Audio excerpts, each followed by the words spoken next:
So I just finished watching one of John Prosper's video, Front Page Tech. I thoroughly enjoy his content, watch it all the time. And very rarely do I feel a need to, I guess, comment on what he said. Of course, I get to go down to the comment section and start typing, but I don't enjoy doing that. So I figured I'd take a few notes and then make a video of my own. Not necessarily contradicting, supporting, opposing anything. It's just my thoughts and opinions on what he said and the overall landscape of what he was talking about.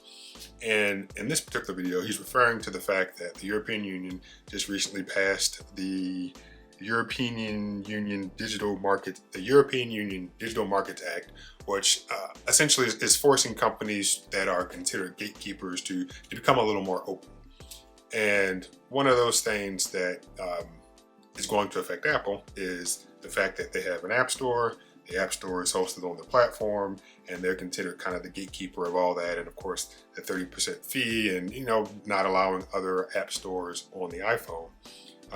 But what I wanted to do was actually comment on some of the points that he brought up, because I can see where he's coming from, but I don't think I can necessarily say I agree with where he's coming from. So first thing that he mentions, and I know my notes aren't in order the way that a well put together script would be, but I was just jotting things down as he was mentioning them. So the first thing is, and it's the term that I hate that people use, is the term side loading. So when it comes to the cell phone, so whether it's Android or iOS, side loading refers to installing applications that are not pulled from that first party app store. So if you get an app that isn't from the iOS App Store, if you get an app on Android that isn't from the Google Play Store and you install it on your device, it's considered side loading. Now, I know there's a lot of conversation about the fact that Google on Android allows you to side load, but then they scare you when doing it to make you less likely to want to go through with it. And then on iOS, it's stated that you can't do it. And technically, I know that that's correct. I have a friend who was doing one of the food service delivery things, one of those apps, and I'm pretty sure she sideloaded an app onto the phone so that way she could do whatever they wanted to do with that particular food service vendor or delivery vendor. You know what I'm trying to say. So I don't want to say it's impossible, because I feel like I saw her do it and I saw her using the app, but I know it's not, I guess, a mainstream thing, and I think it was a result of that app maybe being like in beta or something, like not fully released or fully available to the public. So the point of me bringing this up is the fact that the term side loading exists. So before we had smartphones, and of course up until today, all of us use some type of computer. So, and when I say computer, I mean desktop operating system level computer. So whether you have a Windows machine or a Mac, or if you run Linux, you are installing applications directly to your particular piece of hardware. And where you got that hardware, or where you got that software from, really isn't the operating system vendors' concern. Yes, there are app stores on Windows. Yes, there is an app store on Mac OS. There's I guess they're called package managers in Linux. But you can go to a website and download an application. You can and install it. You can get a optical disc, so a DVD or a CD, and install that software onto your computer. So the idea that side loading is something that's new, it's a term that I want to say somebody created to make it sound different from what we're all actually used to doing. Hey, what's the first thing you do when you get a new Windows computer? You go to Google's website and you download and install Chrome. So technically, you just side-loaded Chrome, but you're doing what we've always been doing, which is installing applications not from a first-party app store. And there's nothing wrong with doing that. I feel like that's the way that computing should be. That yes, Microsoft spent a lot of time developing Windows, but you have other vendors who spend a lot of time developing the hardware, and Windows then runs on top of that. And you have even other developers who spend time developing applications. And if they decide to post that application for you to download on their website, if they decide to still issue DVDs or CDs or even USB flash drives for you to install your application that way, they should be able to do it. So the fact that sideloading is perceived to be this new foreign scary thing, it couldn't be further from the truth. That's just the way that we've been doing things. Now, I know other app stores exist on other platforms, and I'm not going to pretend to know really about any of them because I really don't use too many of them. I usually get the software that I need from the internet. But yeah, sideloading is not a new concept, nor should it be perceived as a foreign or scary concept. In addition to sideloading, it looks like this act is going to allow third-party app stores to exist. So just another medium for developers to host software, and another way for customers to be able to download their software. So the iOS App Store and the Google Play Store, which I think other third-party app stores already exist on Android, but on the iPhone, yeah, it looks like there'll be additional app stores available for consumers to use and for developers to host their software. Then, and again, this isn't a shot at him. It's really just my opinion on what he said. So he then says that this is the second major change that's being forced upon Apple. And the first major change that he refers to is the fact that over in Europe, the European Union is forcing Apple to put USB-C on the iPhone. While that I feel like is fundamentally a true statement, it shouldn't have gone that way. Apple should have made this decision to put USB-C on the iPhone years ago. So if they had just done what they should have done to begin with, the government would not have had to step in to tell them to do it. If none of their products used USB-C, even like I'm going to ignore the fact that most of the world has started moving towards that direction, and we're talking yes, of course, Android devices, but every time I mention USB-C, I feel like I have to pull up my Sony headphones, my laptops, my Google Pixel Buds, just to name a few things that are just in this room that charge via USB-C. So if we just ignore all of those and just look at Apple's actual products, so I'm looking at an iPad, there's a MacBook right here, there's another MacBook over there, I think some of the Beats products. If there are other lines products didn't already start using USB-C, then I'd say, okay, they're kind of doing their own thing, whatever. But they've already started making that transition, so there's no reason for them to not make that transition on the iPhone, with the exception of the fact that they want more money.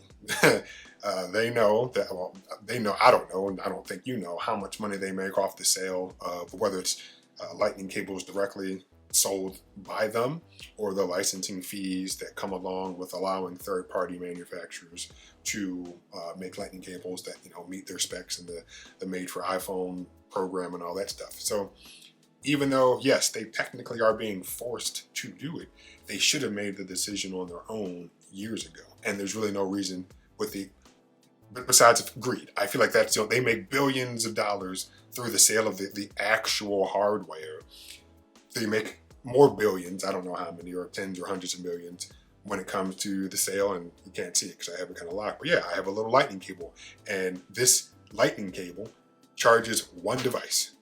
So I have a separate cable just for one iPhone. Meanwhile, this USB-C cable right here, and there's another one that's behind the camera, charges literally everything else.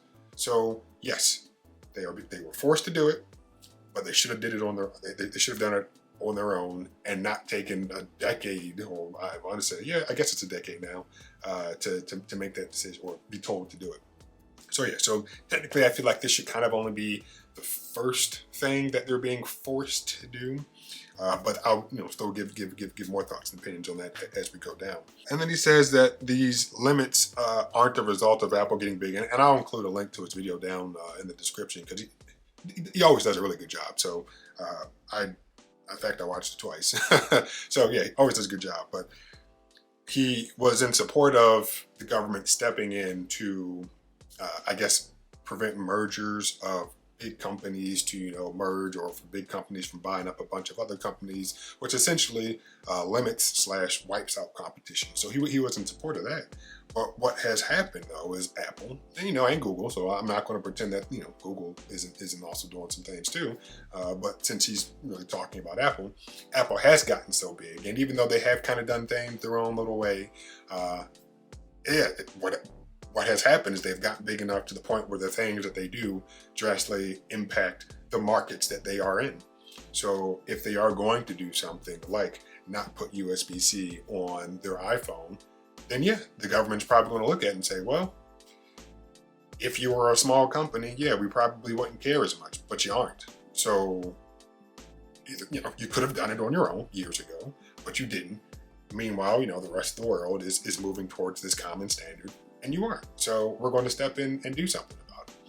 And I'm not going to say that, oh, I'm as happy about this change because, now that I'm transitioning off of iPhone anyway, but it's one of those things where it's like, they should have just done it. And I know I've said that before, but that really is the bigger issue for me, is not the fact that the government is stepping in, but when it comes to the fact that they are a technology company, and from everything that I've seen online, they co-developed the USB-C standard. They've put it on all of their other products. Why aren't you putting it on the phone? So in an instance when we're talking about a company being so big, not as a result of them just buying up everything, but they are so big and what they do impacts a lot of people, impacts the markets that they're in. So yes, they should have just put USB-C on the phone. I guess to summarize it is, yes, they didn't come to power as a result of, I'd want to say, depending on who you ask, Apple is a monopoly. But for this video, I'm going to say that, yeah, I agree with him that Apple has done Apple things the entire time. They are who they are. It's in their DNA to exhibit that amount of control over the products, even though the amount of control they exhibit over the iPhone does differ than the amount of control they might have over the Mac. And in fact, I feel like court documents kind of show that, yeah, the iPhone, they want that tight grip on it. Meanwhile, I think Craig Federighi said the Mac was like the Wild Wild West or something, like malware is rampant and a bunch of other stuff, which if we go back a decade and a half, maybe, there was that assumption that Macs didn't get viruses. So would one say that, less control leads to more malware? Maybe. But at the same time, I don't really know if I could support that statement either. He mentions that, by allowing third-party app stores, it's going to potentially allow bad actors easier access to the customers, which, potentially could be true. But malware has made it to the App Store already, and, I'm not going to pretend to know, how much and to what degree it's affected customers and how quickly Apple squashes it. But I do recall that there was one instance where I think some malware affected like 150 million users or something, and I think all Apple did was just try to brush it under the rug or something. Either that or they just sent out like a mass general email or something. So I forget, but malware has made it to the App Store. So no platform is impervious when it comes to that. Now, with the amount of control that Apple has on it, is it possible that they're able to reduce the amount of malware? Absolutely. But yeah, it still can happen. I don't know everything about this, but he mentions, privacy and security. And I feel like just a couple of videos ago, like he too pointed out the fact that even if you turn off one of the settings when it comes to like sending information back to Apple, even if you do turn it off, it still sends that information back to Apple anyway. So that's not, I'll lump together. That is a privacy and security, definitely a privacy, and I'd say also a security concern. You think you're telling the phone not to do something, and it doesn't, and that information now gets sent off to Apple, which is first party, whatever. But it's still a privacy and security issue. So we're not even talking third party app stores. We're just talking about Apple, and they've kind of mantraed themselves of what happens on your iPhone stays on your iPhone, which clearly isn't true. Like, I think they're being sued by somebody for the fact that for users that toggle that and do not send information back to Apple, for the fact that it still sends it back to Apple. So the argument of privacy and security, maybe before we knew that Apple was still harvesting your data even when you told them not to, that might have still been an argument. But right now, I no longer really think that it is. So he says. Third-party app stores lead to inconsistent user experiences, and it makes it more complicated for developers, which I'd say at the fundamental level, yes, that is true. Okay, yes, you have an additional app store or multiple app stores. Yes, there are more things for customers to have to worry about. But I'd almost say if we're looking at the customers now, there are going to be a lot of people who don't even bother with third-party app stores. And I feel like that will be the majority of people who just say, I'm really not too concerned about it. Now, what potentially could happen is that some developers will, I guess, pull their apps from the app store, put them in this third-party app store, and then now, users have to say, all right, well, if I want that one app, now I got to go to this one app store to get it. That, I'd say for some of the bigger players, that will probably be that might be the case. But for a lot of the smaller players, I don't think they're going to budge. I don't think they're going to worry about going to another app store. They pay Apple's fee, and then whatever that third-party app store is, they're going to have their fees as well. And for the things that I do agree with, that when your app is in the app store, you are exposed to now how many billions of people that use iOS devices. Yeah, I don't think that's going to affect as many people as he or other people might think. Because, rolling into the next little point, making it more complicated for developers. If the developers don't choose to develop for these other app stores or don't choose to host their apps in these other app stores, then those app stores are just going to kind of flail and die. So I would almost say this could be kind of a test to what a open and free market looks like, where if the app stores are there, are the developers going to develop and then put their apps there? And then if they are there, are customers going to go there and download them? If they don't, then we'll just get back to where we currently are. And Apple, because then at that point say, yes, well, you can have a third-party app store and users can go there and download things, but they aren't. So why are we still talking about this? And I feel like that's what's going to happen. The opportunity is going to be presented. Customers, most of them are going to stay just with the App Store. Some of the bigger players, like Microsoft or any of the game developers, might have their own little app stores. And then, you might have two places to download stuff. I don't know, And then, honestly, if we are really talking about it, it might, if we're looking at the third-party app stores and the fact that you can now sideload things, some of those those larger players might just say, well, screw it. We're just going to host stuff on our website and you can just download it from there. This is as close to the quote as I can remember. He says that if you want to live in the house, you got to pay the tax. And I think that's a twofold problem. But yes, if you're in the app store, yes, you have to pay Apple fees if your users pay for subscriptions or if they have any in-app purchases.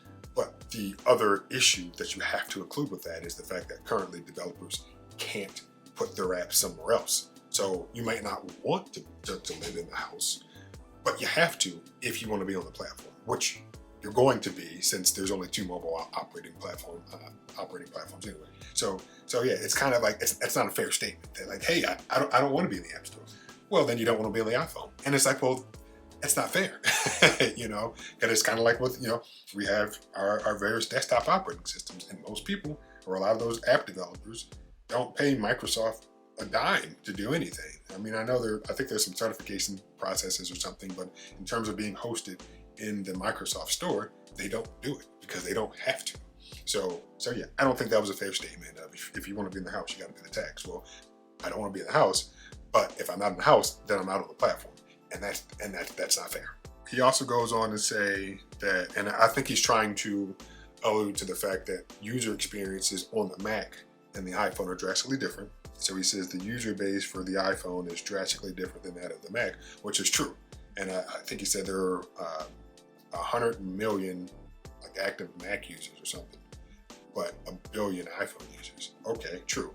So for that $900 million difference, those people most likely have Windows machines, and those users using Windows machines are used to being able to download software from the website or from, I guess even other app stores.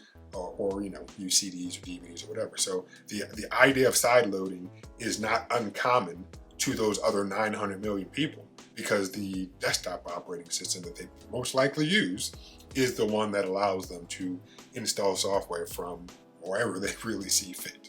So hey, I think that's kind of like a closed-minded way of looking at it. Of, oh well, yeah, you can do whatever what you want on the Mac. Well, what can you do on Windows then? Which those other people are most likely using. So I've always said this, but Apple wants to act like the iPhone isn't a computer. Like they act like the iPhone and the iPad aren't computers, and they try to mask that from consumers. But it is just a computer.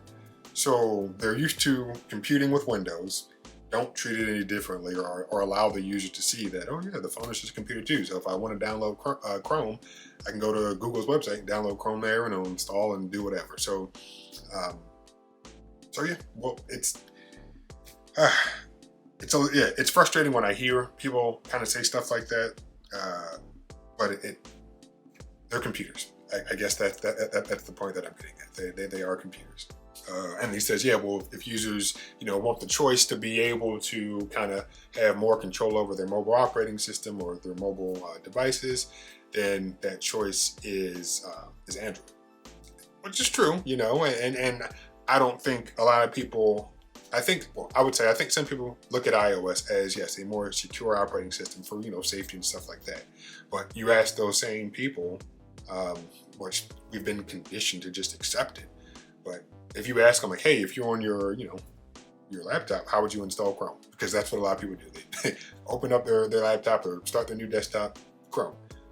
So if you can go to the website on your computer, why shouldn't you be able to go to the website on your phone?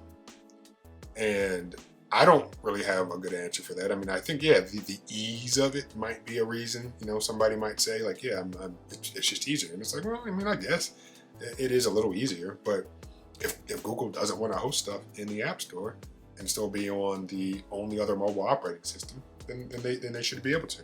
And I guess just staying along with that choice. And I wrote down iMessage lock-in is real, which it is. I feel like there are a lot of people who would flee iOS if iMessage was on Android, or if RCS became as popular as it hopefully will become, and then or I'll just say if Apple adopted RCS, and then users could see, oh wait, I can get this similar iMessage experience on an Android device now and talk to other iPhone users, because RCS is cross-platform and the overall user experience is very similar to that of iMessage. But Apple knows that, so they don't open it up. So even if yes, you technically have that choice, but a lot of people just stick around because of iMessage. And in fact, I stuck on iPhone for a little while because of iMessage. And because, yeah, the overall experience when going between iPhone and iPhone is pretty good. And the moment that you start texting an Android device from your iPhone, yeah, that experience just isn't quite as good anymore. So yes, you have a choice, but I feel like that choice is kind of inhibited a little bit because of iMessage lock-in. So I wanted to include this because I've been talking about iMessage and how addictive it is. But what you're seeing right now on the screen is a screenshot of a conversation I was having with a friend. Remove the individual's name to protect their identity. But as you can see, I was letting my friend know that, hey, I got this Pixel 4. Not that I was trying to sell the Pixel 4 or do anything, but just saying I'm really, really enjoying Android. And the first thing that he says afterwards is that he feels trapped by iMessage and FaceTime, and that he even regrets switching. And I said, I'll mail you a Pixel 7 tomorrow if you want to switch. And I agree that iMessage is a drug. I don't feel nearly as strong about FaceTime as I used to, because there are plenty of video apps, video chatting apps out there. So, and not going to get into all those because I've talked about it in the past. But what you can't see right now after his next text right there is he says he won't, because he doesn't want his friends essentially throwing up their hands, looking at him, sideways when their text conversations turn green. And what's still right now is a gif of Steve Carell throwing his hands up in the office like, come on, man. So here we have an adult saying that he doesn't want to go from iPhone back to Android, even though this man was a lifelong diehard Android user for a while. But he started using iMessage and FaceTime. And yeah, it's an addictive thing. So I'm going to send him a text, let him know that I've included the screenshot of our conversation. And there's zero shade, simply because I too was using iMessage as if it were a drug. It's one of the main reasons I still keep this iPhone around. It's like, well, maybe I'm going to, get back on it and start using it again. And there's nothing else on the platform that piques my interest. It's literally just iMessage. So while John Prosser is talking about, oh yeah, you have a choice, you can go to Android.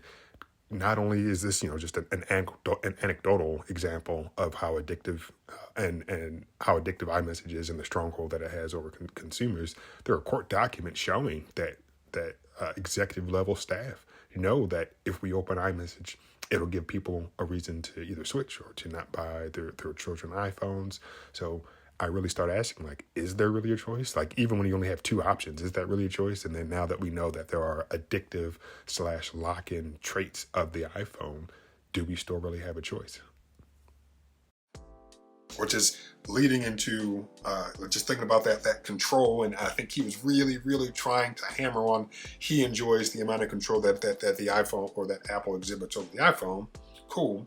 But he also says, when you buy the iPhone, you own the hardware, but you do not own the software.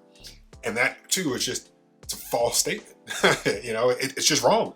And right here, it's related. This right here is a battery for a Pixel 4. I've removed the old battery, and I'm going to record a video, record a video installing it. But I bought that battery from somebody on eBay. I'm going to install that battery and then use the phone. Google is not going to get involved at all with my repair of my Google Pixel 4. Now, I know with the Pixel 6 and the under display fingerprint reader, yeah, you got to do some stuff to recalibrate, whatever. But I did not have to buy this from Google. I do not have to notify them that I am making a change. They sold me the phone, and yes, I feel like that phone is mine. But with that iPhone that I have in there, if I need to change the battery, I can buy the battery from Apple, or I could go to an authorized repair center. If I choose to buy the battery from Apple, I get it. I think you have to call them to verify that the IMEI of the phone is the same one that you used when you requested the battery. And they have to control that process of me repairing my own phone. So you don't own the phone when you buy an iPhone. But the issue is that the level of control that they try to exhibit over everything they do, yes, has led to them being wildly successful and wildly profitable. But this is, I think, another situation of them exhibiting too much control, leading to government interaction, or I'll say government intervention. So if they maybe loosen the reins a little bit, the government wouldn't be so hard to try to bust up Apple or do something with Apple. So I think I'm gonna end it right there. We are 30 minutes in. So I didn't expect it. I thought it was gonna be like maybe a 10-minute video.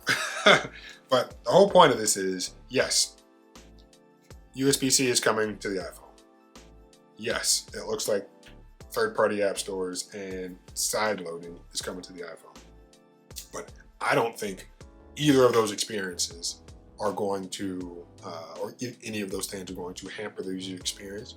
I think it's going to be, I think it's going to be good for, I want to say, I think it's going to be good for consumers, but I also think that it's just going to allow Apple to either say definitively, this does work or this doesn't work. And I mentioned that before, that if third-party app stores exist, will customers actually use them? Will developers place their apps there? We'll find out, because if they don't and all that stuff is available but nobody uses it, then yeah, Apple would say, cool, yeah, it's there. We'll continue collecting our 30% or 15 to 30% in our app store, because that's what users want. And of course, with the USB-C thing, yeah, I think it's the right thing to do. I too agree that I don't like the fact that the government had to intervene but I 100% think that Apple should have just done it on their own. So without further ado, that's my 2 cents on some of the things happening in Apple. So thanks.